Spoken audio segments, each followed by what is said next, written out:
Welcome, everybody, to CD's Nuts podcast. We are here today for a very special live stream. I'm joined by my friend Flamini. Hello. Our other I two. I I'm suppose. sorry, I didn't mean to interrupt you. No worries. I didn't have much in my mind anyway. Mind empty. Then nothing else, just mind Hmm. empty. Yeah, it's just one of those I days. completely understand. That was me yesterday. Brain empty, out of gas. The gas station to fill up my brain is a little too expensive. Um, I am, however, going to go to my live stream here,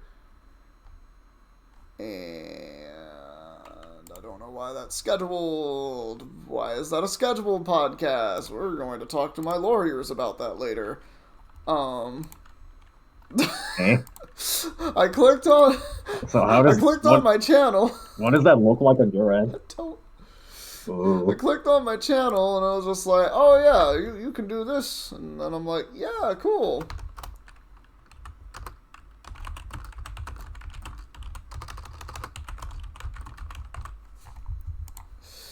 Anyway, so I'm not really going to be paying attention to the live chat because Flamini and I are doing the special episode. And also, I feel like it's better just for podcast sake that we just do what we do. I don't know. But, so I'm mostly going to be paying attention to Flam, and not chat. So how are you, Flam? I've been doing great. I've been working on some stuff Yeah, that I'm quite proud you of. should be. Speaking of working on some stuff, Justinut has also been working on his manga, and he sent me a link today of yeah, it's Oh, of character crafting. It's like a big old document where it's got. Imagine you're filling out like a hospital form or a form for the doctors, right? And you put in your address, your weight, yeah. prescriptions, all that jazz, all that jazz. Like your first time you're going. Imagine it's like that. Like he's got everything written down, all of the juicy Yeah, tidbits. so like it starts out, so it's like character name, height of character, weight of character, astrological sign, blood type, like Mhm. how they dress, how good are they at math, how good are they at reading, are they illiterate? And it goes like all the way down, and it's like everything is in like a little box, and it's so Yeah. well organized. I couldn't.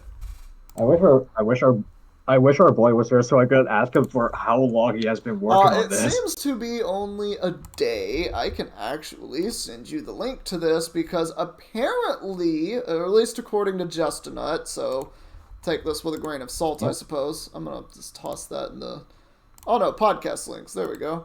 Bam. That would be for you, Flam. So basically, the Oh, author of JoJo's Bizarre Adventures. yep. I recognize the Yeah, name. that is the author. So the author who does that uses this template to do his character outlines and Oh. stuff. Speak of the fucking devil. Speak of the fucking devil and he shall arrive. Did you forget podcast day? Usually it's me who forgets podcast. No, I just expected it to start at 2. So technically, I'm 7 minutes early. Bro, Flam and I have been here since like 1. We've been waiting. Hey, how are you doing, my guy? I was actually just talking about you with the manga that you're writing and what you sent me with the character Oh, yeah. spreadsheet, which Yeah. I thought is actually pretty dope. It's actually pretty dope. That's so freaking in It depth, really too. is. And you know what's scary about it? I'm doing it for a total of 30 You're doing that for characters for the 30 first arc. characters in one arc, bro. We're about to get the next One Piece out in here. Just give this man about 20 years. So, The two pieces.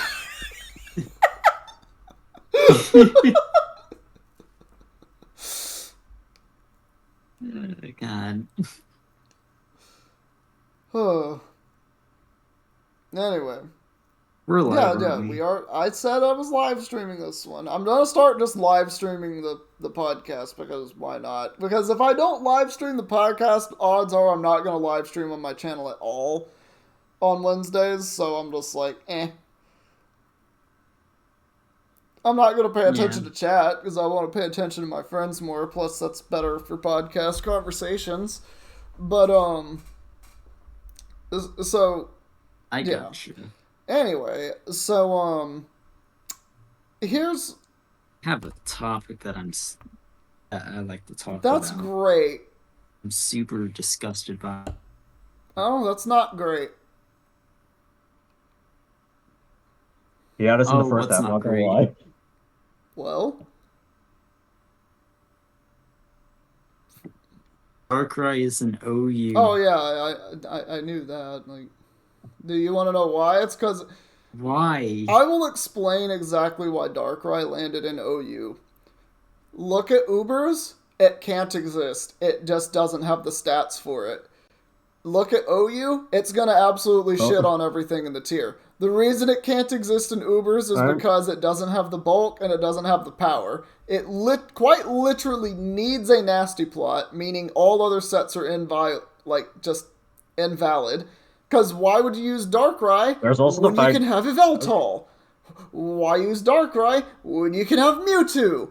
Or other really strong special attacker that's probably faster, or if not, it just hits that much harder, or has better bulk, or There's also the I oh live- my God. There's also the fact that it just basically has a non-existent ability due to Dark Force still being nerfed into the ground. yeah, they nerfed. They still haven't rectified their mistake. No, they haven't. Like, I don't understand.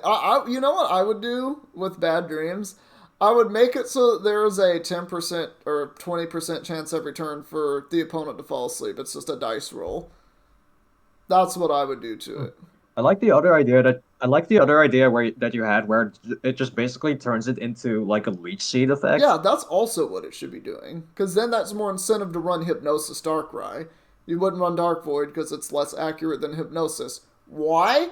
I don't know, because the VGC is that important, apparently. When they could just say singles meta is official, let's buff Darkrai, and then suddenly there are so many more players doing official competitive Pokemon stuff because the game doesn't tell you anything about VGC. You have to go out of your way to find that and learn that, and everything in the game is like singles format. You get like 5 trainers that randomly want to do double battles throughout the entire game, and that's about it.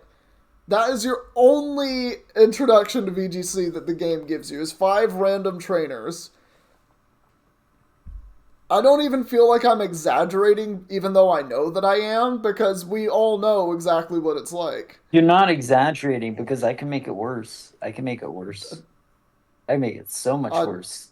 Because as far as meta goes, VGC allows Pokemon that you can get via from other games, which sounds okay until you realize that some of the best Pokemon Oh yeah, you're are gonna get so into broken. you're getting into the pay to win thing, which is, you know what, that's whatever. That's whatever. I think Pokemon needs to just have a game where there's just one game, at least one, where all Pokemon are available, all TMs and previously learnable TMs and move teachers. What are they called? Tutors? Yeah, the tutors. Yeah, they just need to have a game that connects to all the others where that is a thing. Where any Pokemon is available in the game, we can teach them any move that has previously been taught in a game, and just leave it at that. Because then that can get transferred up, and a bunch of people are going to buy that game for the exact reason that I just gave. It allows people not to have to go back 20 years ago and buy a fucking Game Boy and buy a fucking copy of Ruby or Sapphire or Emerald and then have to go to these random events where these event Pokemon, and some of them you can't get because the events just aren't, they aren't current, and they were just like a one-time thing, so you can't get like a Wish Salamence anymore. That's not a thing. I think also Soft Boiled on Clefable was one of those things too, wasn't it? Wasn't that like an event thing? So it's extremely rare to actually see that. Granted, those aren't typically Pokemon that you would see in VGC anyway, but still, it makes a big difference. Anyway, I don't want to get into this discussion. That's not what today's podcast is about. Today's podcast is about the true trip down memory lane. Oh no! I told you this. Now, Flam over here did his homework twice. He did his actual homework from school, and he did podcast homework. Which was not think about something that he has in mind that he can talk about to say the story from memory of. So is there anything, Justinite, that you can think of? I will give you 5 minutes. We can fill this to 5 minutes if you don't. 5 minutes to think of a game, story, either anime, manga, book, franchise, that you're just saying what the plot of the game, what happens in it, and you're retelling the story straight from memory. And it has to be something that you have not thought about in ages. It could be something from like your childhood that you just like, after you like grew up a little bit, you just never thought about it again. So I'm trying to reawaken the shackles of your mind. I got you. Question: what are we defining as ages? At least 10 years. Or at least 5 years, I guess. 10? Oh, shoot. I can't include our friendship. 5 to 10 years, at least. I'll give a range, because it kind of depends. That does not include fucking Xenoblade for you, by the way. Because you play those games religiously. Of course it doesn't. Of course it doesn't. I'll tell you what. I haven't played the original Pokemon games since 2005. And what are we classifying as the classics? Yeah, is that like Red, Blue, Yellow? The original Red, Blue, Yellow. Okay. That one, I've never played the original Red, Blue, Yellow. I could tell you what I think happens in them, and I'm probably about 40 to 60% correct.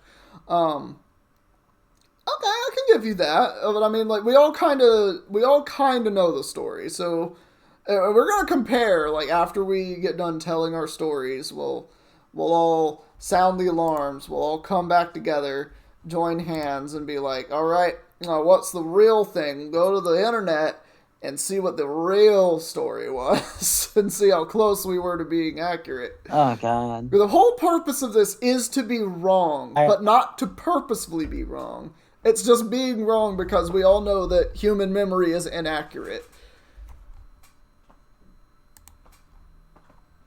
Oh, yeah. God. I have 2 things, mind you. I have 2 things that I can talk about, and I'm gonna start with Spyro when I start going. That'll be my first one. So I do have one question regarding the matter. Should I include any glitches from the games? Because if anyone knows about Red, Blue, Yellow, those games are a mess. Yeah, you're completely filled with glitches. Yeah, I know that. They're completely filled with glitches. And even competitively, you were supposed to take advantage of those glitches to dominate in the competitive format of Red, Blue, Yellow. It is insane what you're supposed to do there. So, my memory is very altered because as a 5-year-old, the story was affected by glitches. That's fine. Look, however you remember to tell the story, You can't only say the glitches. You just have to say how you remember the story going. You are not explaining whys unless it is pertinent to the story. Okay.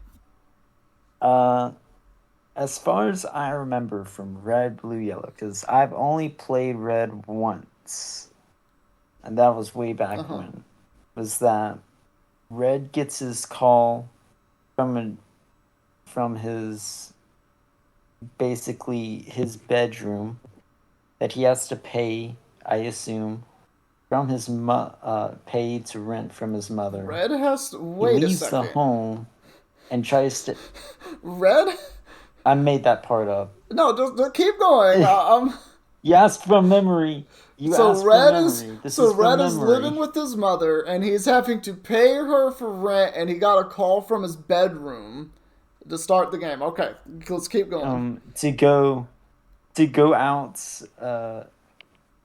into the open grass, and then Professor Oak stops him and brings him back. Now this is where things get funny, because as I enter the lab for Professor Oak, I see a whole bunch of letters, or at least I remember seeing a whole bunch of letters like AEX equals square root of pi equals.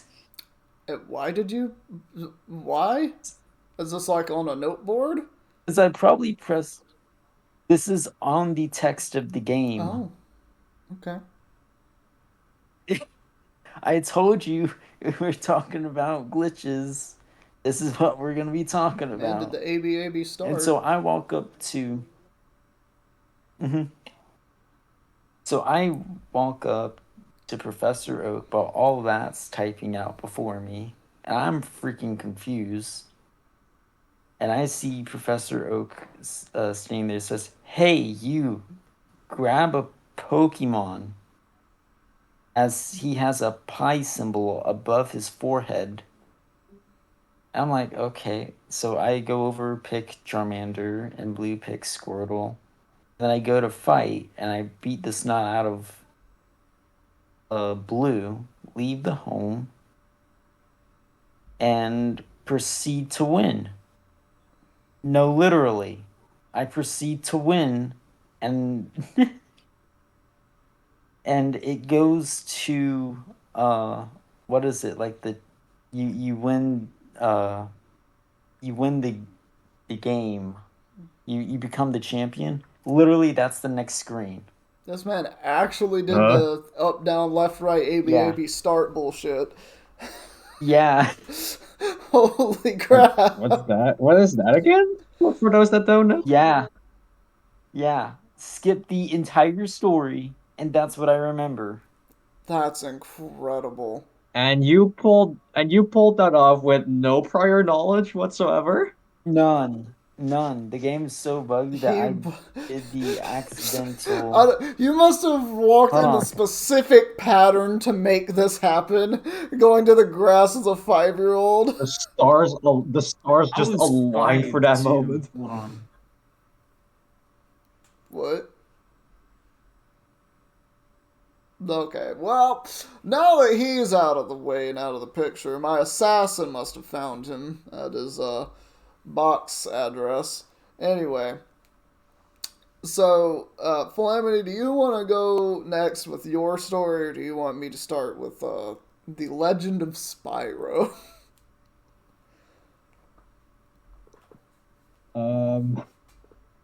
I've got a bit of a crackhead one. Alright. I like crackheads that don't do drugs. So let me just. How can I phrase this best? It's way harder when being put on the spot like this, but okay, let me.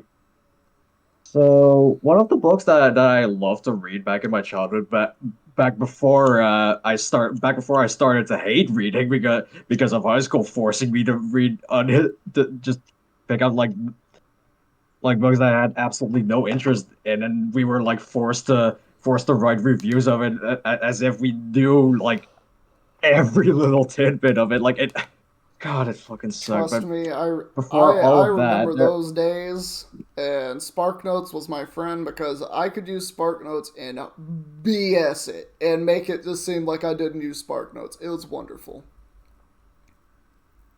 and would I've never heard of the You've name never heard before. of? Oh, hold on. I need to send you this link. This is extremely important. SparkNotes. SparkNotes.com. So it's more of a study thing now, but back in high school, this was Yeah. like my best friend. So SparkNotes is basically a place where if you don't want to read a book, you can get the down low on all of the major things that happen in the plot, etc., etc.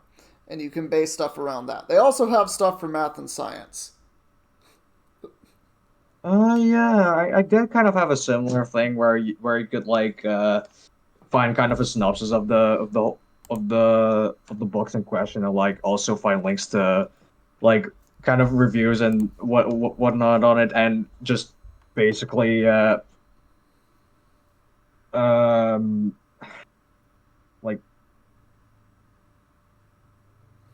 like basically bullshit your way through with just that, even without actually reading the thing, because they didn't bother to Oh check. yeah, no, 100%. Even in the teachers say they will check and all that stuff, you would have to be really bad at BSing to get caught. Like that's the requirement is you have to be good at BSing. AKA my sources that I made it. Oh, the power. Anyway, continue. Yeah. So one of the childhood books that I loved back in the day was the Twits by Roald Dahl. It's basically about uh these two old these two this old and ugly pair that just basically spend their years just absolutely trolling the ever living f out of each other by doing stuff like um let me see let me I don't remember what kind of trolling they did. One of the pranks I remember them pulling on one another was putting worms in one person's spaghetti, Putting what in their spaghetti? and with Oh, worms. worms. I thought you said rims, like on a car. No, Vroom, vroom. maybe that's just my mic being horrible. But um, one of them also had like uh, uh,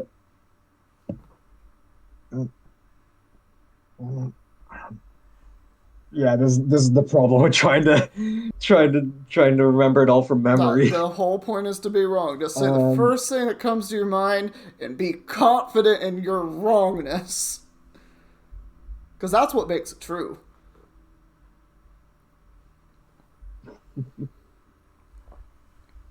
um,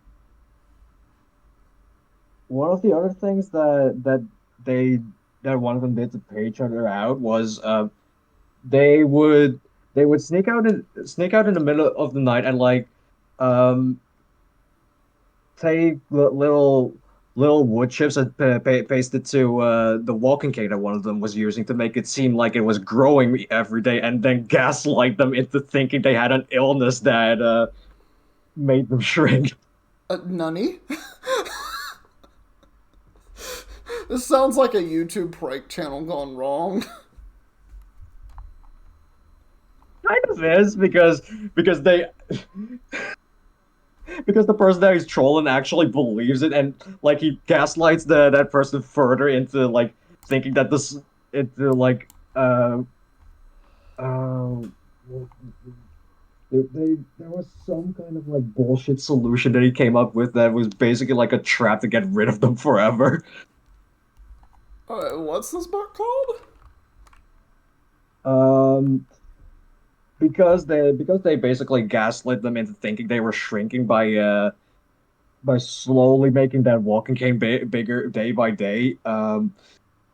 He proposes that the solution to cure it is to strap that person to a fuck ton of balloons in order to stretch him out. What? And he sends them way up Oh high. my god. That's something that needs to be reenacted on like a YouTube pranking channel right there. That's a true YouTube prank right there. I don't even know what kind of YouTube pranks were or like, Uh, you know. you don't want to know. Most of it's just bad. Like I think there was this one guy who quite literally would walk into people's homes and just make commentary of people's homes that he walked into. Um, what baffles me is the fact he was able to walk into so many people's homes and be able to make commentary. And just get away. It's like people just didn't lock their doors. Like, like that was the prank, was just walking into people's houses uninvited. Some of the pranks are even stupider than that. Like they literally run at you with like a bat or a knife, and this is an actual crime that they are committing while doing this, but they're calling it a prank.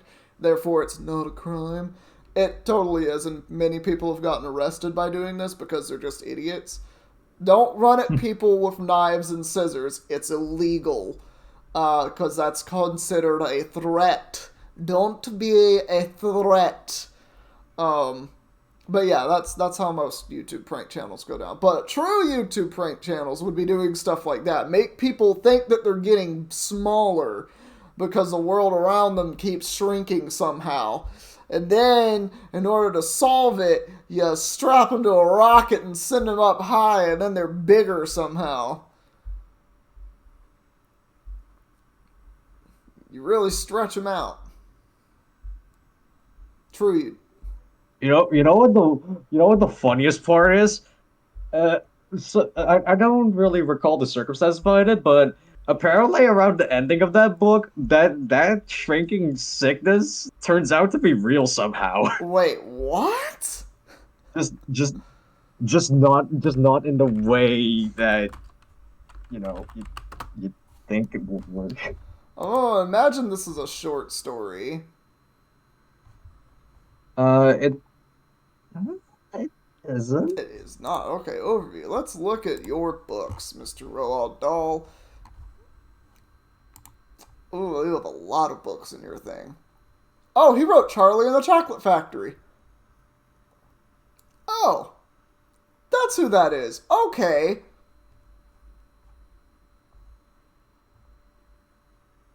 Dirty Beasts. That man has a lot of books over here. Maybe one day I'll have that many books. Okay, I probably won't find it off of this list then. Roald Dahl, everybody. Alright. Well, if you do come to find the name of the book, I'll look it up and I'll compare how accurate you were. It's the Twits. Twit, okay. The Twits summary. Plot. A hideous, vindictive, spiteful married couple known as the Twits live together in a brick house without windows. They continuously play nasty practical jokes on each other out of hatred for the other person. They also keep a family of pet monkeys, the Mugglewumps. Ooh.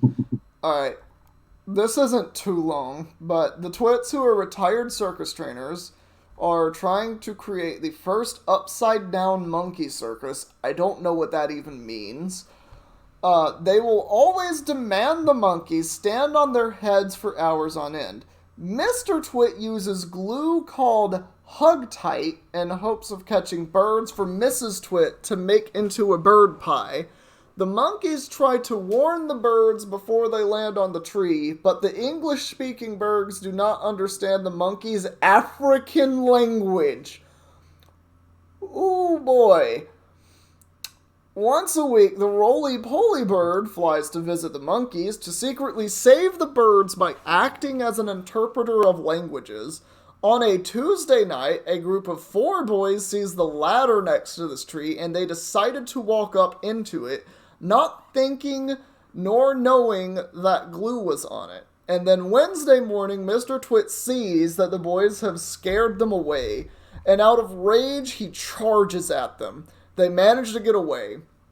Mr. Twit then tries several times to catch the birds and, tired of not getting anywhere, decides to go by... Oh, I remember what happens now in the ending.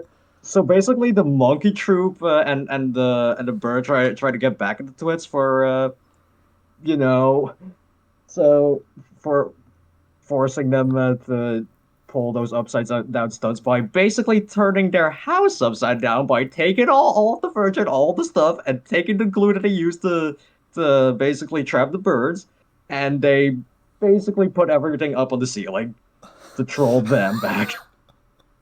Okay. And then what happens is when the two like stumble into the upside down house, they figure that the solution to solve it is by going upside down themselves to try and fix it. Which one of the bird also manages to get a bit of that glue onto the pair's heads, pretty much disguising it as bird shit.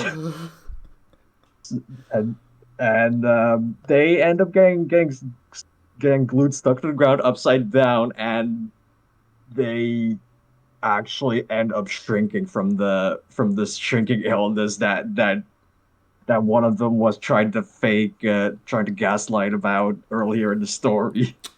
All right then. So you are 100% correct. Yes. So yeah, what you've remembered is completely correct. There was a little bit that you didn't get. And also there's a very funny part of this. So the idea of the Twits was triggered by Doll's desire to do something against beards, like beards on your face beards, because he had an acute hatred of them. The literal first sentence in this book is, "What a lot of hairy-faced men there are around nowadays." That's the first sentence of this book. What? Man hated beards so much, he wrote a story about doing something against people with beards? What? That's because they're like in the opening chapters of that book. I think there was there are like a few chapters that like went into great detail about how disgusting both of them were, and it goes into quite a bit of detail on the beard. For like some reason, but now after all these years, I finally know why. It makes sense. When it's talking about Mr. Twit on this Wikipedia article, it says something about his beard. And then he says because he never washes it, his beard holds scraps of food stuck there while he eats, including tinned sardines, Stilton cheese, and cornflakes. Occasionally, he licks these scraps out and eats them when he is hungry. What the fuck? Why? Yeah. When I said it went into quite a bit of detail about his beard, I wasn't kidding. Mrs. Twit is the hideously ugly, menacing wife of Mr. Twit.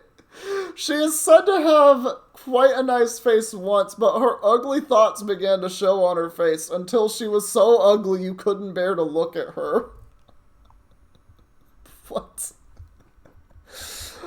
Oh, I'm giving you a 75% accuracy, Flam. You did great. If it comes from Flaminy's memory, remember everyone, it's 75% accurate. Worse than Focus, almost as bad as Focus Blast. Yeah, Got it. almost as bad as Focus Blast. Well, I have two. I have two for us that we can use. Would you like me to do Redwall first, or would you like Spyro the Dragon first?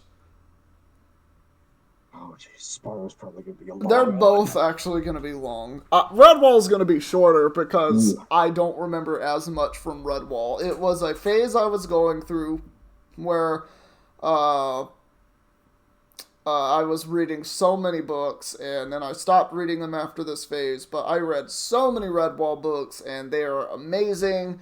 The author deserves some credit. They are very much intended for teenagers and younger, and they are just really well written, in my opinion. Very fun, and also enjoyable if you're a furry. And why is that? Not the reason What? that I just said. Well, they're enjoyable if you're a furry because I mean, all the you did characters are say animals. you did say at a bit of a phase. Oh no, the furry phase is still here. I'm down for it. I'm not one myself. Oh. I'm down for it. You know what? Have fun. Fuck life. Just have fun. Don't hurt other people. The words to live by. Anyway. Oh, whoops. So how does that have anything to do with this Redwall you're talking Alright, about? well, I guess I'll start Redwall then. It only has stuff to do with Redwall because all the characters in the books are animals. And they're basically anthropod animals because they're doing human things all throughout the book. So yeah. So I guess I'll start. Now keep in mind, I have not read any of the Redwall series in at least 15 years.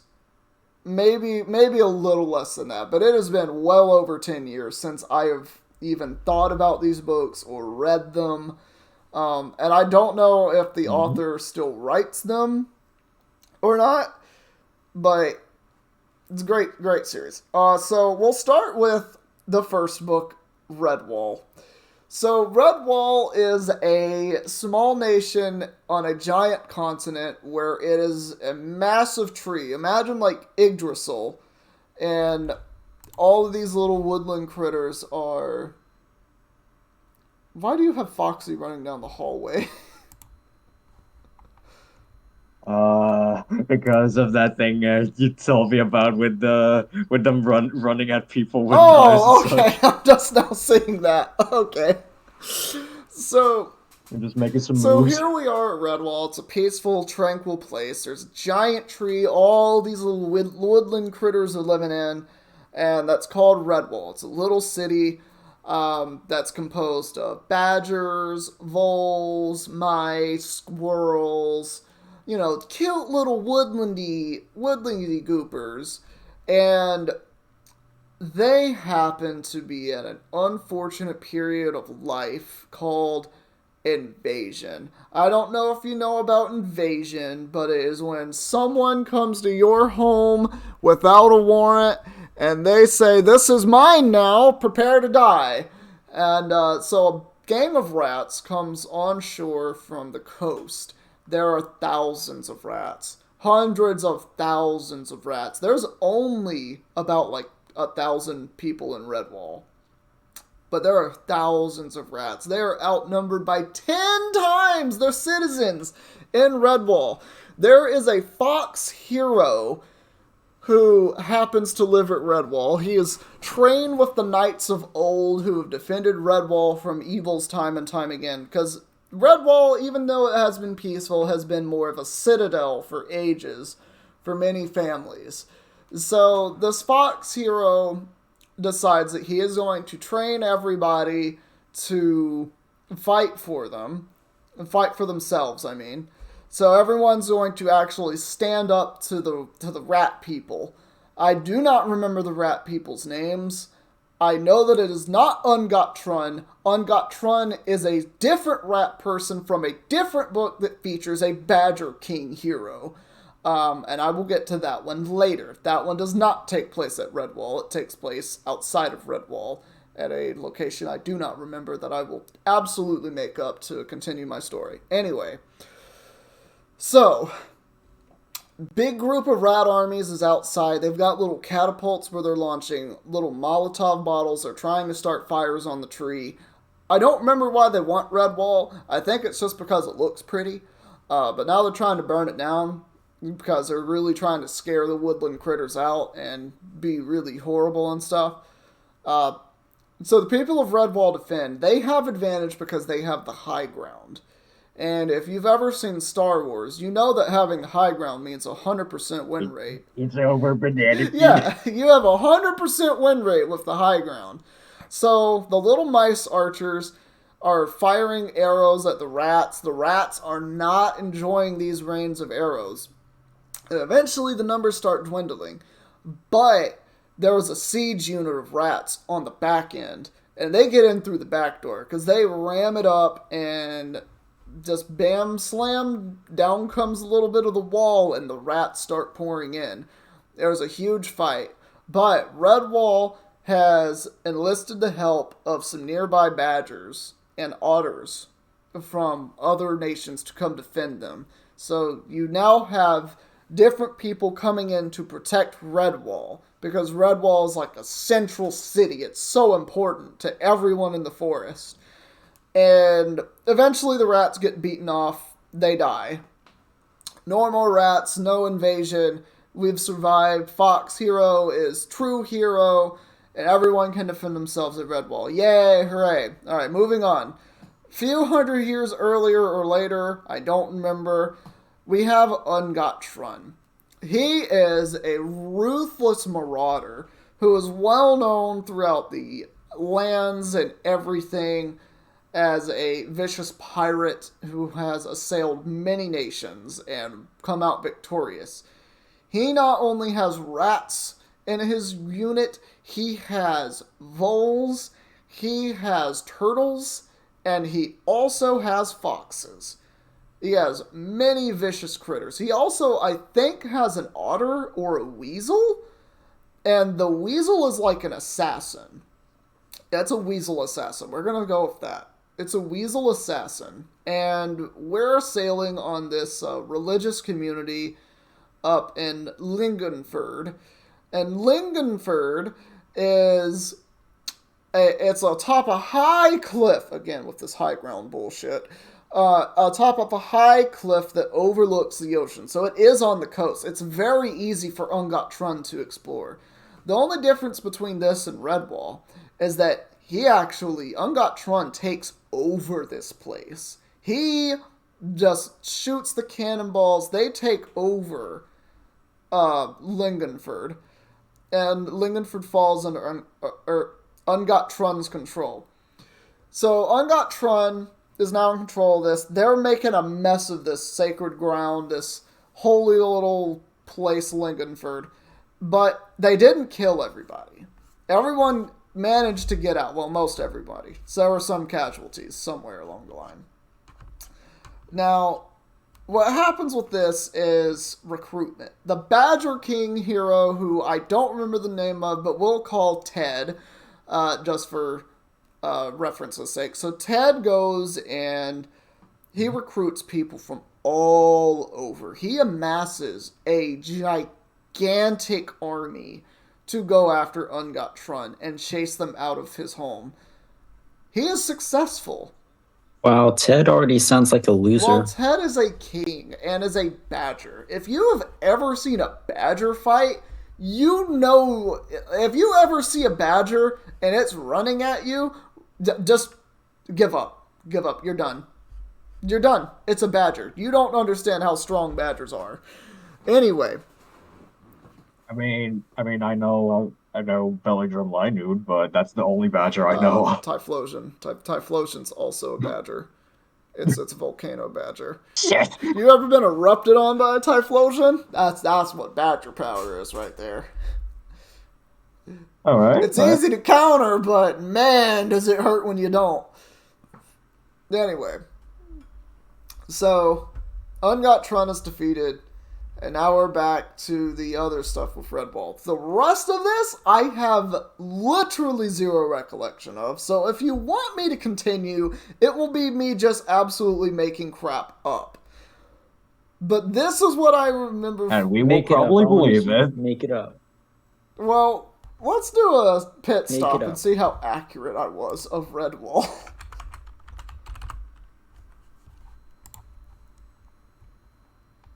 Oh, it's Brian Jacobs. That's who it is. Or Jocks, I mean.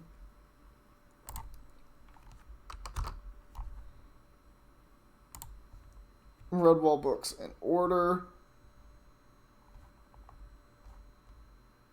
Oh, Lord Brocktree. I do remember I'm looking at them now. It doesn't appear that he is still writing them. It looks like the last one he wrote was in 2011. I have read Redwall. Salamandastron. I remember reading that one. Matameo. The Long Patrol. The Outcast of Redwall? Mossflower, Martin the Warrior, and Lord Brocktree. I believe Lord Brocktree is the one who fights Urgot Trun. Or Ungot Trun, I mean. And I believe the ones that I currently have that I have not read are Marlfox, the Tagarung, and I want to say the Rogue Crew. I might need to look at it. But anyway. So, I'm going to go to Redwall. We'll see how accurate I was. Oh, this has so much more of a plot summary. I think I'm going to give myself 5% accuracy just skimming through the first sentence. A young... And there's still an entire wall after it. I think I have a lot of things that went wrong here. This is what 15 years will do to a man. A young anthropomorphic mouse named Matthias, a novice monk at Redwall Abbey. It's not a castle, it's an abbey full of monks. Or citadel, I mean. As a novice monk at Redwall Abbey, where he was adopted as a young orphan, though he dreams of a life of adventure inspired by the legends of Martin the Warrior, founder of Redwall. One summer, the abbey is surrounded by the army of Clooney the Scourge, an infamously evil one-eyed rat. Okay, I do remember that the villain was a rat. Matthias is guided by visions of Martin the Warrior, while the abbey inhabitants prepare for defense of their home against Clooney's impending attack. Matthias seeks Martin's famous sword, supposedly hidden somewhere within the abbey, helped particularly by Methuselah, an ancient grizzled mouse who serves as Redwall's historian. Clooney, meanwhile, attempts to gain entrance to the abbey and murders a defector from his horde, Selah the Fox. Selah's son, Chickenhound, seeks refuge at Redwall, but ends up accidentally killing Methuselah after getting caught stealing. Driven from the abbey, Chickenhound is maimed in the wilderness by the venomous adder Asmodeus Poisonteeth, a local terror in Mossflower Wood, the forest that surrounds the abbey. Clues to the location of Martin's sword and shield have been built into the abbey, allowing Matthias to recover the shield, though he discovers that the sword has been stolen by a wild sparrow tribe. The sparrows, called sparrows, that dwell on Redwall's roof. He learns that from the violent sparrows, that the sword was stolen from them, in turn by Asmodeus. The king of the sparrows attacks Matthias, but dies when the two plummet together off of the abbey roof. Matthias recovers and ventures to Asmodeus' lair with his new allies, Logalog, a shrew, and Warbeak Spara, the new and just queen of the aforementioned sparrows. Matthias, Logalog, and two other shrews succeed in retrieving the sword from Asmodeus' cave. Asmodeus kills the latter two, and Matthias subsequently kills Asmodeus. Alerted to the fall of the abbey by the Sparrow tribe, Matthias rushes back to Redwall to save his friends. The Redwall inhabitants have been using boiling water, oil barrels, and hornets and fire to repel Clooney's horde. But the abbey finally falls when Clooney threatens the family of the gatekeeper, who allows Clooney's forces access to the abbey. Matthias, his allies now including the Mossflower Shrews and the whole Sparrow tribe, along with the newly captive Redwall population, battles against Clooney's minions. Clooney strikes his poison barb tail at Father Abbot, Mortimer. But Matthias quickly avenges the abbot's injury by dropping the giant bell atop the abbey on Cluny, crushing him to death and cracking the bell in the process. Abbot Mortimer proclaims Matthias the warrior of Redwall and dies from his wound immediately after. The battle ends in victory for the defenders of Redwall. An epilogue reveals that Matthias has married the field mouse named Cornflower, and she has given birth to their son Matameo, which is abbreviated for his name, Matthias Methuselah Mortimer, and the Joseph's bell has been reshaped into 2 new bells called Matthias and Methuselah. There you go. What?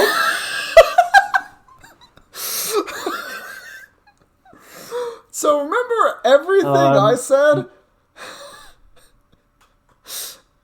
Too many names. Too much murder. There's a lot of murder in these books. I was 5% accurate or less. The only part that I got right was Cluny was a rat. I didn't remember his name. I remember that the villain was a rat. It's great. It's great. It's so good to know that I was so wrong. I wasn't wrong in the fact that there were other people that came to help defend Redwall, because I do remember that being a thing. I don't remember jack shit about this snake. I don't remember fuck all about this being with monks and shit. But, hey, after 15 years, I will take a less than 5% accuracy on Redwall itself. Now, as far as Lord Brocktree goes, which this is the one that I specifically think is Ungot Trun. I might be wrong. Nope, I am correct. I saw Trun's name in this. So this book revolves around the Badger Lord Brocktree, who I named Ted, father of Boar the Fighter. Yeah, I'm not going through all of that. Badger Lord Brocktree. He sets out to find an ancient Badger Mountain stronghold named Salamandastron, which I called Lingenford, just because I couldn't remember the names. In Salamandastron, trouble comes for Brocktree's father, Lord Stonepall. Years of peace have left the mountain stronghold with few fighters, and those that remain are long past their prime, so they're all old. Oh, okay. Ungot Trun is not a rat, he is a wildcat. He lays siege to Salamandastron, aka Lingenford, with his blue hordes. Eventually he overruns the mountain, kills a lot of people. He takes at least 60 hares as prisoners, but through the efforts of Stiffener Medic and his otter friend Brogalaw, they escape. So he takes... I really feel like someone had a stroke when coming up with some of these names. It looks like it reading it. I'm not even gonna lie. Listen to this name. Dorothea Duckfontein Dilworthy. That is one name. I wouldn't be surprised if there was someone that's just named Meth Head or Crackhead. Brian Jocks, Meth Head. Thanks to the Bark Crew, a group of guerrillas formed by Stiffener and Brogalaw to harass Trun, the Blue Hordes are slowly starved, their supplies cut off, and Ungot Trun tricks the Bark Crew into putting up a last stand in battle. But Lord Brocktree joins forces with the Hares and saves the day. The book culminates in a final massive battle with many memorable characters killed, including Juka and Fleetscut. Eventually, when the battle ends up a near stalemate, Trun and Brocktree face off in a duel. After a failed assassination attempt on Brocktree by the Sea Rats, Ripfang and Dumai, and the Corsair fleet captain Karangul, Trun's second in command, The Badger eventually wins, snapping Trun's spine in half and leaving him on the sand to die. Trun is thrown into the water, but survives, only to be drowned by Grodel, one of his former advisors. Holy shit. The sand spine snap. Anakin's worst nightmare. Bro, how do you snap someone's spine, throw them in the ocean, and still not kill them? That's insane. Alright, well there you go. I believe I've accomplished my 5% accuracy for that one. Very pleased with myself here. But yeah, definitely go and check out the Redwall books. They're very good reads. They're just enjoyable. It's like comfy reading until there's a bunch of fighting and murdering. That doesn't sound comfy and inviting at all, but that's how I imagine it. Murder. Gotta love it. I've learned one thing today is that murder is something you should do. Don't quote me on that. Actually do. That would be funny. Alright! That would be an interesting thing to explain to police officers. No, don't, no. I don't like that. Remember, guys, do drugs. Okay. Do y'all have any other ones that y'all want to do before I go into Spyro? No, None. I'd rather get cancer. Oh, I hate both of you. I hate both of you. Why are you making me? Okay. Well, to be fair, Yes. but you thought something was going to come after that? No. To be fair, Something has to come after that. that's it. It's a prepositional I can phrase. choose not No, to. you can't. I can choose not You can choose to be bad. That's That's right. right. I forgot. You could just choose to be brainless and not English correctly. What do you think half my time playing on Smogon was? Do you think I used my brain? No, I do not think you did. Not at all. Not for a second. Congratulations. Wow. So why would you expect anything less? Because I would at least expect you to be funny and not a troll to me, your friend. Your good old friend. Well, then I hate to disappoint you, but I don't feel bad. Okay. Well, I guess I'll just jump right into Spyro then. So I'm sure all y'all know about Spyro the Dragon. This is... I don't. Are you being serious or are you trolling? I'm being Okay, serious. you actually don't know about Spyro the Dragon.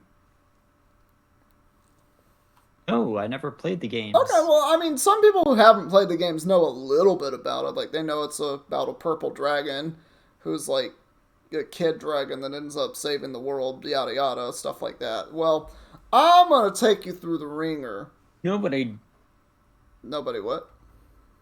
The only thing I remember attributed to it is Skylanders. I know next to nothing about Skylanders other than the name of Skylanders is Skylanders. Congratulations. Give yourself a pat on the back. Done so. Anyway. Great. Now take a knife and stab it. That sounds like too much work. I'm on break.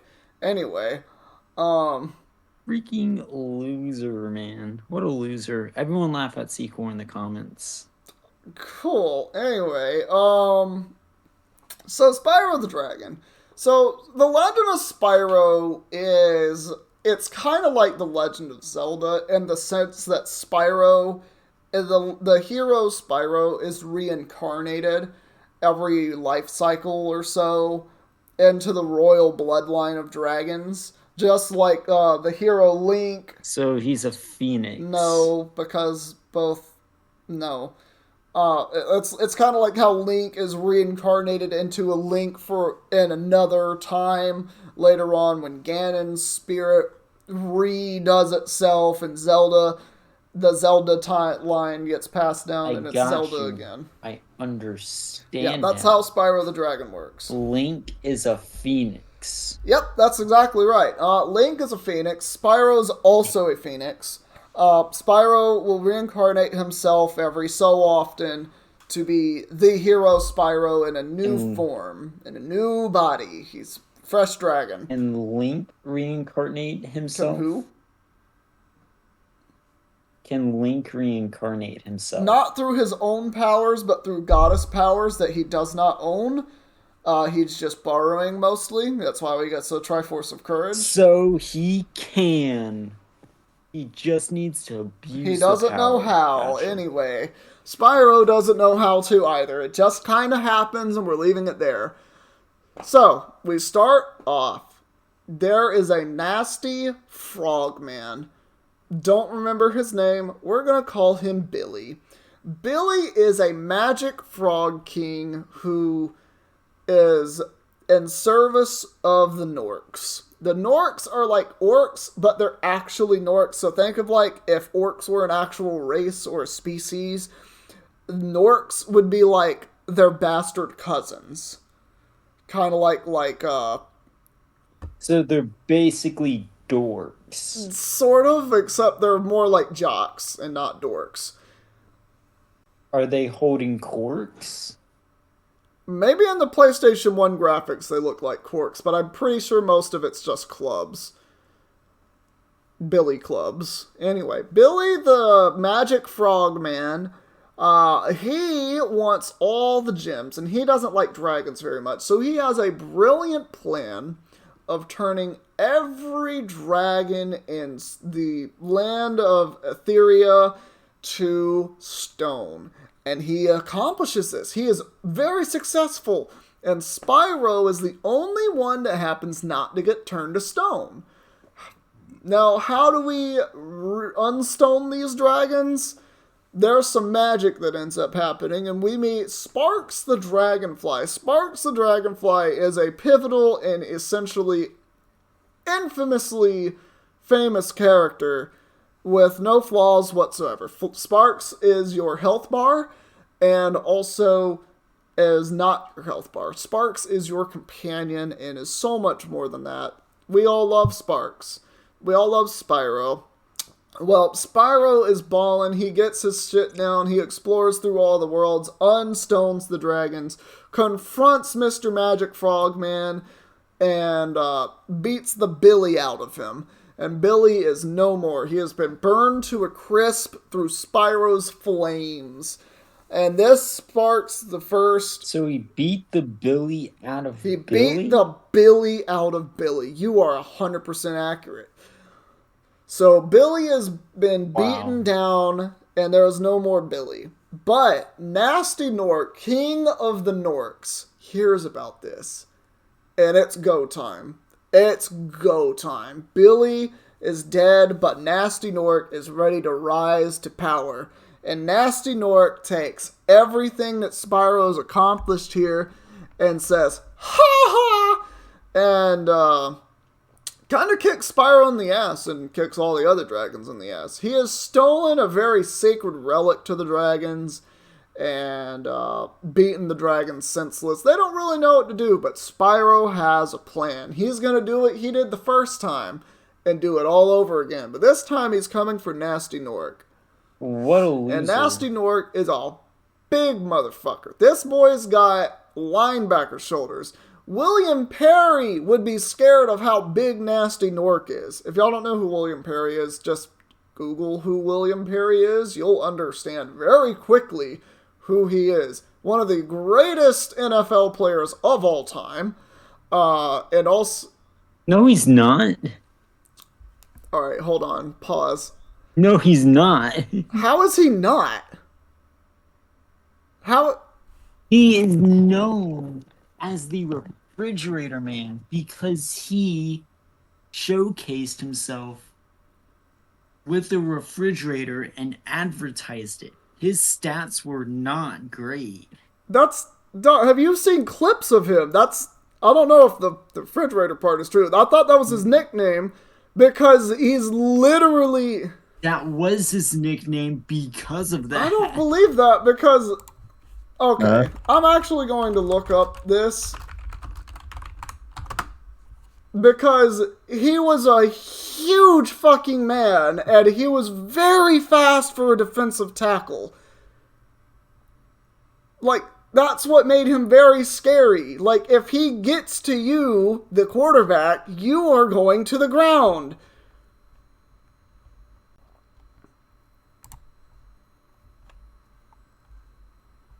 Yeah, William Anthony Perry. William Anthony Perry. I don't know how to read these stats. The only Hall of Fame he is in is WWE. You know what? Whatever. I don't care. Look at clips of William Perry, everybody. He is a huge man, and he can break through defensive or offensive lines like they were nothing. If he gets to the quarterback is going to the ground very quickly. That is who I am talking about. Anyway, Nasty Nork is a big motherfucker. Spyro ends up taking him down with the horns. As you messed with the dragon, you not only got the flames, you got the horns. And now we are ready for our first reincarnation cycle. Spyro's reincarnated. It's an isekai. Sure. Spyro's reincarnated. There is no more Billy. There is no more Nasty Nork. They are things of the past. We have advanced to a new age, a new dawn. But we're not at a new beginning yet. That's a different game. We are now at the part where Spyro falls in love with a kangaroo. And they have babies. So this is, Spyro has friends now. And I don't remember who the villain is in this game. But you go around with your friends. There's a little fox dude who kind of is like a Crash Bandicoot knockoff. But yeah, you just kind of go around everywhere just doing your own thing. You get rich. You get a lot of gems by doing this. And you're saving a lot of people by doing this. And then there's a bunch of dragonflies. And you're saving Sparks' family. Because it's the 1,000-year dragonfly or something like that. Anyway, I didn't play that game. So, next reincarnation cycle happens after Spyro marries Kangaroo Baby and has children with her. Because that is the canon ship that actually happens in my mind. So we have little Spyro Kangaroo babies. Great. Awesome. Next reincarnation cycle, we are at A Hero's Tale. A Hero's Tale features Spyro in a completely new world where there is a scientist and a mad scientist battling for each other for who will control the world. Good scientist is on Spyro's side, or rather Spyro's on his side. And there's 4 friends that you adventure as all of them. There's a little cheetah dude that has a bow and arrow. And then there's 3 other ones. They're not important. Actually, none of them are important. There might be a little mole dude. But you go through the world, you adventure. There's an underwater level. There's a sky level. There's a bunch of stuff. Spyro goes through it and whoops ass yet again. So we end up going through this. You beat the mad scientist. You stop the world from being set on fire. You help out the good scientist. And the world is saved. Next reincarnation cycle. We are back. There's an egg. It is a sacred egg. There are only eggs every few years for dragons because their reproductive cycle is very long for some reason. Probably because if the almighty beings of this universe that made the universe decided dragons to have a shorter respawn time and spawn creation time, dragons would be too OP for the entire universe and they would just take over. That being said, they're still very dominant in general. But we have in this world monkeys. We have in this world things that want to use the dragons nefariously. So there are 2 eggs that happen to be laid. One of them is Spyro's egg, and one of them is Cinder's egg. Cinder's egg is a black egg and hatches into a black dragon. Spyro's egg is purple and hatches into the legendary purple dragon from ages past that tells of his great heroics through every reincarnation cycle. Well, one day the monkeys decide to raid the Palace of Dragons, and they will go in there, everything they've got, literally everything they've got, commanded by Gaul, Lord of the Apes, or something like that. Anyway, they come in and they steal Cinder's egg, and they destroy all of the others, because their whole purpose is they only need one egg to actually survive, because if they only get one, then they can train the dragon that hatches out of that egg to do their bidding and wreak havoc on the other dragons. So essentially, just brainwash it. That's the only thing they need to do. It would be smarter to brainwash all of the dragons, honestly, but too many brains thinking at the same time is a bad thing, so they discourage thinking where they're from. There are monkeys, after all. They just like to beat things with sticks. So, in beating things with sticks, they take Cinder's egg, but luckily there is a fire dragon. I think his name is Asmodeus or something like that. Some shit. I don't know. He's voiced by Gary Oldman, if you're interested in voice actors. At least in the first game he is. He takes Spyro's egg and sends it down a little honey river. It looks like honey, it's probably not. He sends this egg down the river because he's like, if there's any hope, we need to have the purple rare super dragon respawn. And he saves the egg.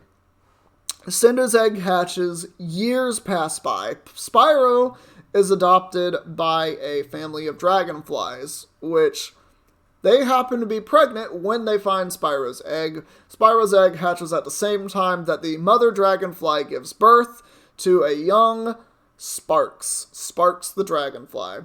He and Spyro become friends forever, inseparable. One day, while Sparx and Spyro are playing, Spyro thinks he is a dragonfly. Does not understand that he does not look like Sparx. Somehow, it's been 10 years at least. So they end up playing around like they normally do. Sparx gets caught by a little fly trap, and Spyro has to go and save him. Now this is where the fun begins. We are finally at the part where the monkeys have returned. Y'all following me? The monkeys have returned.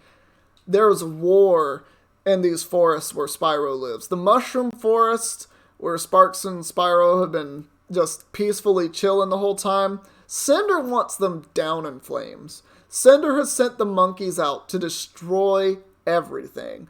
And Spyro and Sparx barely make it out with their lives. Spyro, who is yet to even be able to breathe fire, randomly breathes fire and saves his friend Sparx and ends up rescuing themselves. The family of dragonflies parts ways, and Spyro learns from his mother and father, adoptive mother and father, the dragonflies, that he is a dragon, and that he needs to go and see the dragon that pushed his egg here. They don't know much about him, but they know where the dragons used to live, and that's probably the best place to start. There are only 4 or 5 dragons left in the world outside of Cinder, Spyro, and just a few strays. So, we're here. Spyro is adventuring through the Mushroom Forest. He gets to the temple where he meets the fire dragon that saved him as an egg. And we go through this. Spyro is taught how to master his body a bit better. That came out weird, but we're going to keep rolling with it.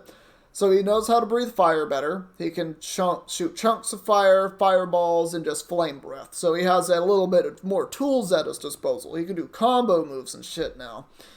So now he needs to go and rescue other dragons that Fire Dragon Boy knows are alive. And they've been captured by the monkey army and are just being tormented relentlessly. Or being held prisoner, whatever. So the first one that he goes and finds is in a place called Dante's Freezer. So instead of Dante's Inferno, it's Dante's Freezer. The developers thought they were being clever. You go and save him. It's this lightning dragon dude. He's really annoying. He talks like he's a fucking thesaurus. Anyway, you save Lightning Dude from Undead Monkey Man, and yeah, he teaches you how to breathe electric and stuff. Then you go and you end up at a volcano place. There's an evil train conductor, and you have to fight him. He's really mean. But you meet the Earth Dragon. The Earth Dragon really teaches you how to boof things over. I don't know what that word means, boof, but we're going to go with it. It means to absolutely crush things. So you have Earth Breath now. So you're basically like Toph, except you breathe Toph at people. If you don't know who Toph is, watch Avatar Last Airbender. So we're going through it. Spyro has learned a lot. He's become a wise dragon. And we continue going through it. Now we are at Cinder's castle. All the monkeys are here. They want to stop you from getting to Cinder. But do you let them? No. Spyro walks right up there and takes what is his. Not including Cinder, because he and Cinder have an all-out battle. And Spyro unleashes some unlocked spirit power that is within him that he didn't know that he had. And only the Fire Dragon told him about it a little bit, but said it's probably not you that has this power. So Spyro uses a lot of his soul energy to unleash the purple dragon breath and chakra that he has to beat Cinder. Cinder would die normally while they're fighting, except Spyro goes and saves her. They've somehow opened a rift in like space-time, and because their power was too strong. So then Spyro like jumps into it to pull Cinder out of it. And it turns out that Cinder is just as old as Spyro and not actually an adult dragon as she's been depicted for the rest of the game, because she was fed drugs by the monkeys.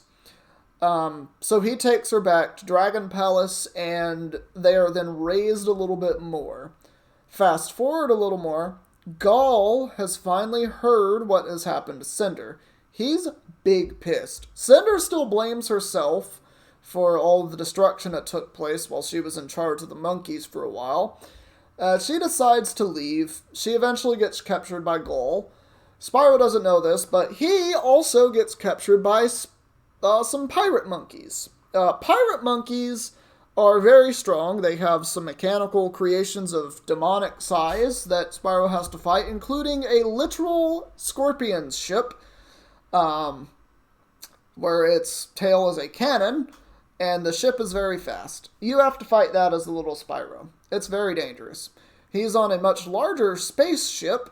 Not spaceship, but it's like an airship. That's what I'm trying to say. Spyro fights his way through that, finds the pirate captain who can fly with the parrots on his shoulder, even though he is a monkey with a very long tongue for some reason.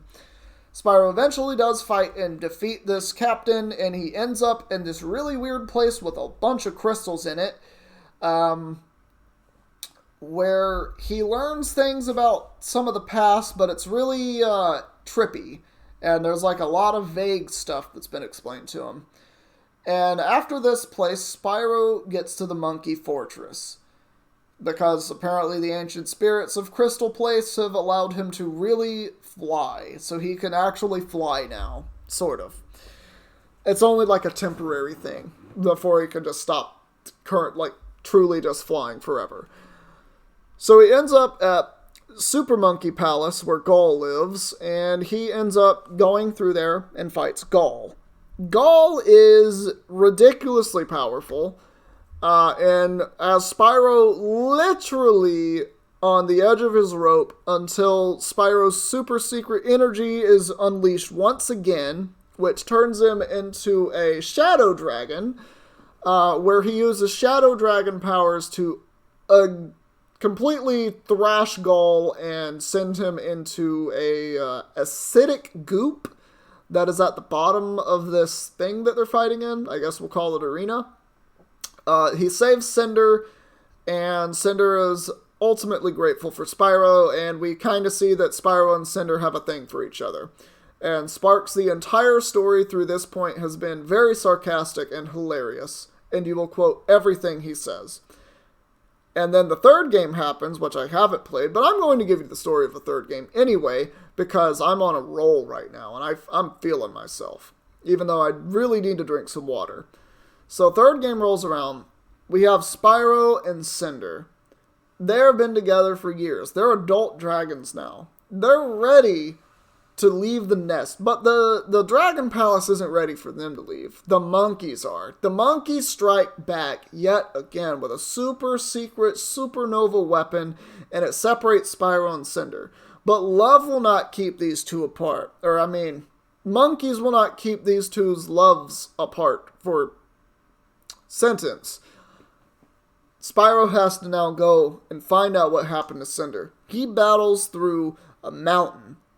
There's a mountain. It's a grass plateau. He battles a fucking mountain to get to Cinder.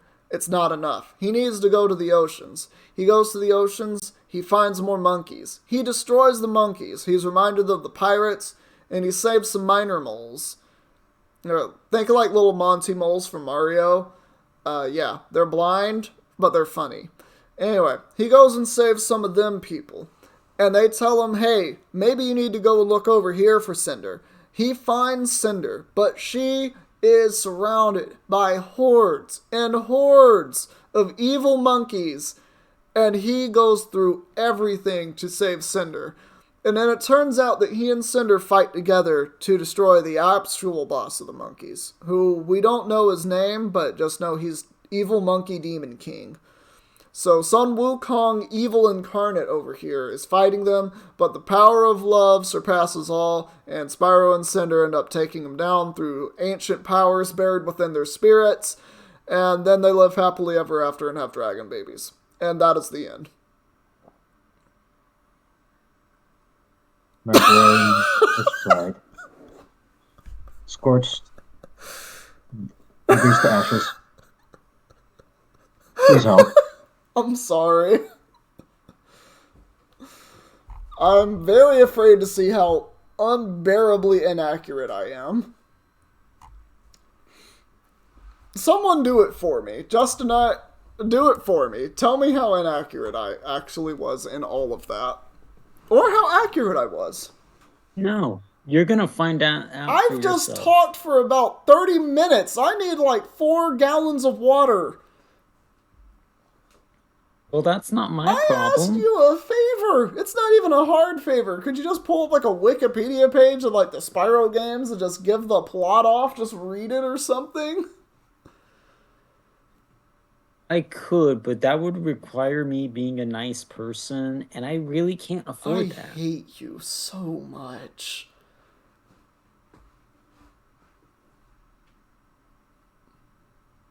I really do.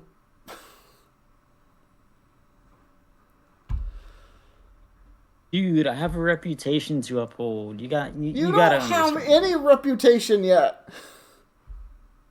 You don't have a known reputation yet. I never said I was a good It doesn't matter if it's good or bad. You don't have any reputation. You're not known for things. I'm not gonna ask someone at work, oh, hey, did you hear what Justin Nut over here did? Man, Justin Nut's on some crazy shit this week. They're gonna look at me and be like, what the fuck are you babbling about? And then I'll have to explain to them who you are. Exactly. Oh my god. Flamity, can you help me? Can you just pull up the Wikipedia for the Spyro games plots and tell me how accurate I was? If you're not able, that's fine. I'll go and get some water if I have to. Hydrate, my friend. Alright, I'm going to go hydrate. I'll be back in like 20 to 40 seconds on the dot.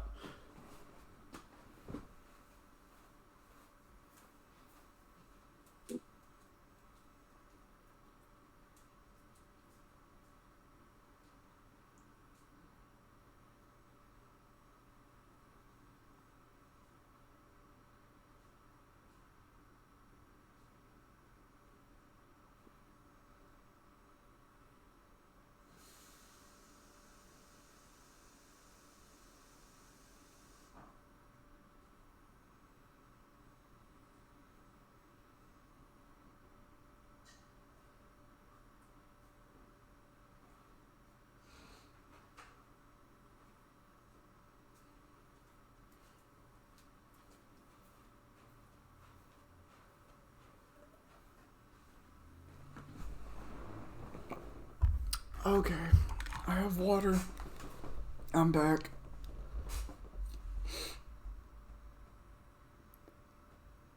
I guess I'll just pull up the page then. Alright. I'm just saying I'm not seeing a whole lot of the names that you mentioned, or maybe I'm just already forgetting. The main names that we have to remember are Spyro, Nasty Nork, Sparks, Gull, Cinder, and that's it. Those are the only names that I said were important. There is a kangaroo character that Spyro has babies with. This is it. This is canon. This is correct. This is in my head.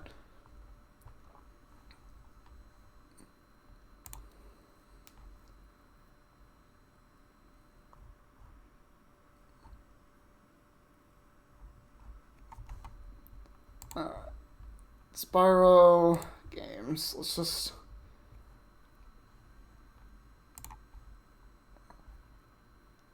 So let's see. Spyro the Dragon. First game. My god, that art. Fan art of it's amazing. But the game art, ooh. Ooh boy. It looks like some claymation gone wrong. Alright. Plot. In the world of dragons, the Dragon Kingdom consists of 5 homeworlds: the Artisans, Peacekeepers, Magic Crafters, Peacemakers, and Dreamweavers. The 5 have lived together in harmony for many years. One day, a TV interview with a pair of dragons from the Artisan realm catches the attention of Nasty Nork. Ha! And I was right. Nasty Nork didn't like stuff. He was banished from the kingdom before because he was abrasive demeanor and then sent to an abandoned junkyard, which he renamed Nasty's World. The dragon's openly dismissive and derisive commentary concerning Nasty enrages him, driving him to unleash a full-fledged attack on the kingdom. Using his magic, he casts a spell across the land that encases every dragon in a crystal shell, turns them to stone. He also steals the dragon's prized collection of treasure, turning them into gemstones, into devious Nork soldiers, and other creatures to help him take over the world. Spyro is the only dragon that manages to avoid getting crystallized, and he is aided by Sparks, who sets out to defeat Nasty Nork. So he visits each of the world, he gets there, dragons that he saves gives them advice and stuff. When he gets to Nasty's world, he confronts Nasty Nork and then destroys him. After Spyro's quest is over, the access to Nasty's treasure portal opens and he retrieves stolen dragon eggs and a bunch of other stuff. A secret ending can then be unlocked by retrieving everything inside. In this ending, you see Spyro getting interviewed when another spell is placed on the dragons, and that prompts Spyro to set on another adventure. Alright. So that is that game. So I got them a little out of order because I think I said the second game first and then the Nasty Nork thing.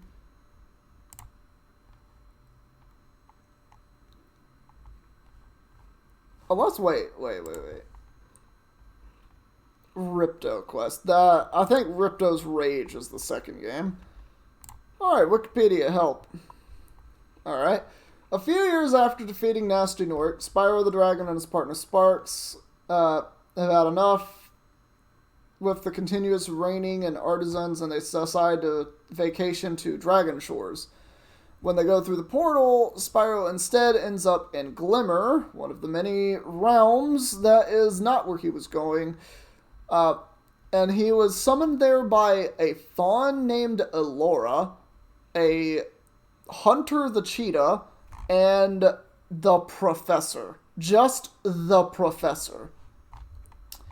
They explained that a week prior they were experimenting with the device when a warlock known as Ripto, so this is Mr. Frogman, Ripto and his minions have wanted to do a world without dragons because they viewed them as pests, and Ripto decided to conquer where Spyro ended up. So they summoned him there, and Spyro has agreed to fight with them and fights against Ripto. During his quest, Spyro travels through the realms again, does pretty much the same thing as the first game, but now he has friends. Nope, Kitty, we're not going to do that. So let's see.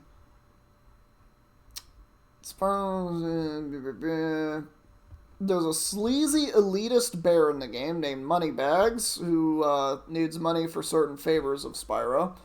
Hunter the cheetah helps Spyro out on certain missions, and Professor does the same thing with his intellect. Blah blah blah. He beats Ripto eventually, and in the epilogue you do... Oh, sorry, it was the fawn that Spyro kisses, not the kangaroo. I really thought it was kangaroo. As well as moments such as Spyro and Elora missing their chance to kiss. Anyway, yeah, no, Spyro makes out with a fawn and has fawn babies. That's what I remember. Anyway, that was that game. So then we go to Enter the Dragonfly, which is the one that I remember that I probably got horribly wrong because this wasn't as much. This was so much longer ago. The story begins during a rite of passage for a group of dragon hatchlings.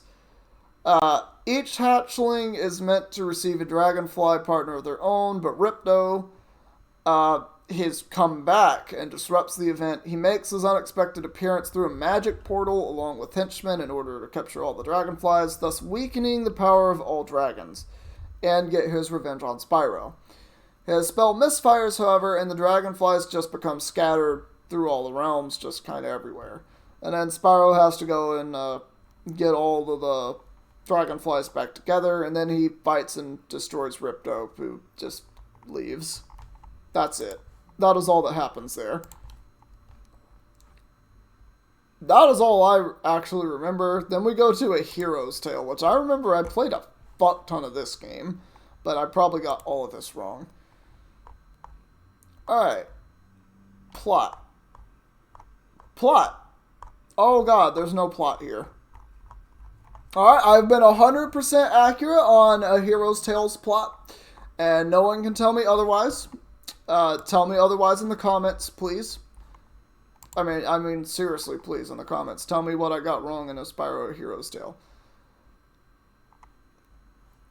It doesn't even have the games that I thought. That's great. Spyro A New Beginning.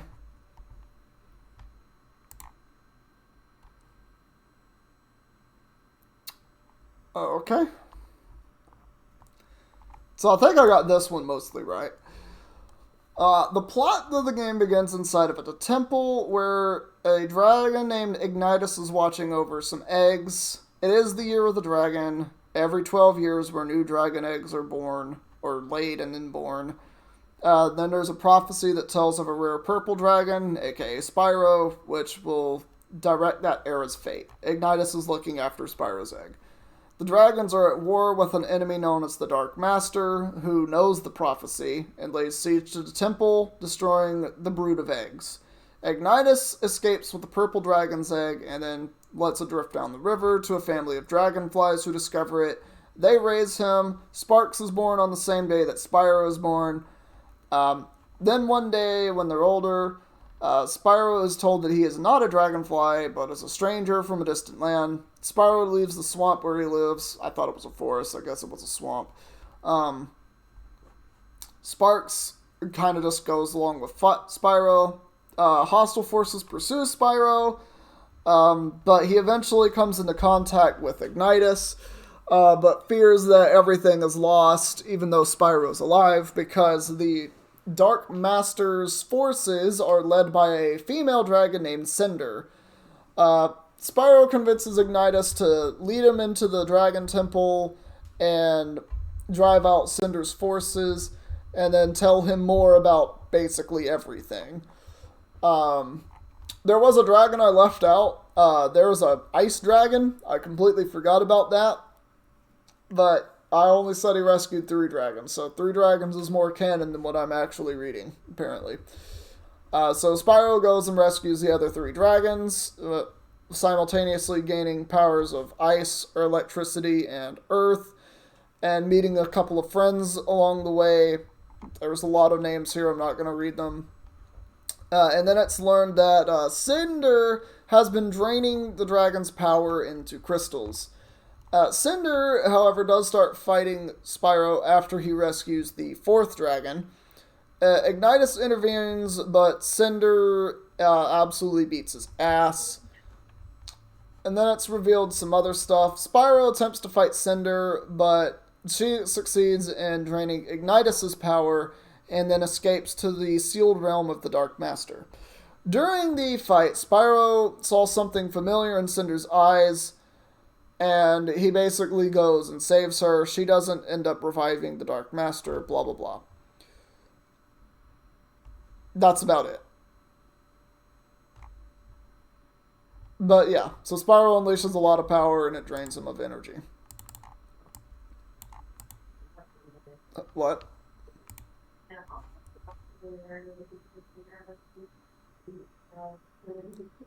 Alright, Justnut's having a glitch happen. I'm There's probably stuff. Yeah, that's probably what that is. I'm just going to put him on mute for a couple minutes. Alright, that was a new beginning, and then I have 2 more games to go through, because I actually chose to do this to myself. Why didn't anyone stop me? Alright, so that was Spyro A New Beginning, which I pretty much got most of that right. Surprisingly, I got most of that right. That's kind of wild. What was it? Eternal Night.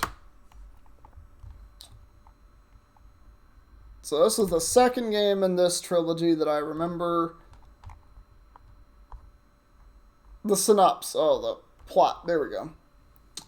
So the story continues. Now Spyro and Cinder going back through the swamp, back to the Dragon Temple. Spyro catches up to her and asks her not to leave. She feels bad and leaves. She leaves Spyro and Sparx alone. After she leaves, the temple is attacked by the monkeys. I mean apes. Apparently they were all apes. I thought they were monkeys. My bad. Spyro repels the attack. Ignitus, who is the leader of the other dragons, sends Spyro to seek out a tree that Spyro saw in a vision at the end of the 1st game. Don't remember that. At the same time, Ignitus looks for help in the fight against the monkeys. Spyro searches for the tree. He also searches for another dragon named the Chronicler, which is in the Crystal Place. I didn't remember there being a dragon, but that's who's speaking to him in the Crystal Place after the 3rd part, kind of. And he, tells Spyro a bunch of shit. Let's see. Something. I don't remember any of that.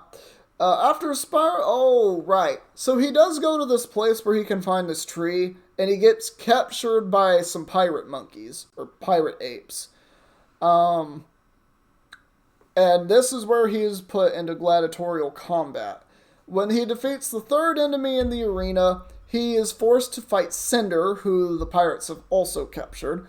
Before they can think of an escape plan together, the pirate ship is attacked by the apes, who are after Cinder, and they manage to capture her. Spyro escapes and defeats the pirate captain Scab, and he then discovers that the evil apes have established a base on the Mountain of Malifor, which is where Gaul lives. It's also known as the Well of Souls. That's a different thing altogether. So the evil apes are trying to revive the Dark Master using a lunar alignment called the Night of Eternal Darkness. Spyro also discovers they are keeping Cinder prisoner. So basically I was right. Gaul eventually captures Cinder. Important part. Spyro finds the Chronicler in the in the Crystal Place, who tells him about the Dark Master. And according to him, the Dark Master was the first purple dragon, and his raw power allowed him to master practically every elemental power. When his growth failed to stop, he was exiled and sealed away by the dragon elders, but not before he taught the apes how to use dragon magic. The chronicler wants Spyro to hide from the Dark Master until a later time, but Spyro insists on going to Cinder's aid. So Spyro disrespects his elders and does business. When he goes to the Mountain of Malefor, Gaul, the Ape King, orders Cinder to attack Spyro. She ends up attacking Gaul instead. He knocks her the fuck out and fights Spyro himself. During the fight, the lunar alignment occurs, and it channels the evil energy through Spyro instead of reviving the Dark Master. Cinder awakens and knocks Spyro out of this evil beam after he's pretty much destroyed Gaul, which frees him from the beam's power. When the alignment passes, the mountain starts crumbling around them. Remembering the chronicler's words about riding out the storm, Spyro uses the rest of his powers that he currently has to encase himself, Cinder, and Sparx in a crystal to protect them as everything around them collapses into dust. After the credits, it is shown that in the crystal, while someone is watching, the chronicler says that when Spyro awakens, the world will be different, but also assures them that he is not alone. He has allies. And then that would bring him to the final game, Dawn of the Dragon? Yeah, that would be Dawn of the Dragon. Which this was apparently the worst in that series of 3, I think, according to IDBM. But this is the one that I never got to play, that I don't even want to read the plot of because, oh my god, there's so much there. I got everything 100% right. I will not be taking any questions. Not like I would have any because I am drained and my brain is just gone. Yep. That's definitely for sure. This has been a very fun episode, even though I feel like my throat needs to be ripped out. Pull a Sandspine snap on that one. Alright, and muting Justinut again. Does background noise. Well, that was fun. I learned a lot about memory and the fact that it is absolutely BS, and I now don't think that witness testimony should be used based on how accurate any of this was. And the funniest thing is, it hasn't been even, well, I guess maybe it has been 10 years since I played the last 3 of the Spyro games that I was describing. But, like, I remember those a lot more than I remember the first games. And I got them mostly right, but I still had a lot of errors. For sure. Still, could be worse. Yeah. But the thing with the Redwall series, oh god. I got nothing right.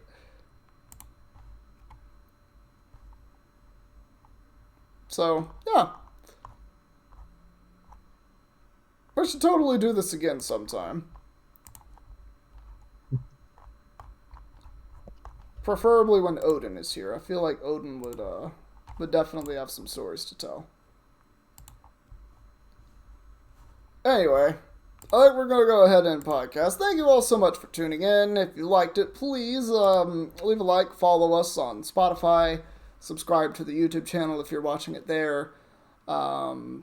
Yeah, and definitely subscribe to this channel if you saw the live stream of it or watched it on the other YouTube channel that this happens to be on, because I've just decided in my ADHD-ness to do that.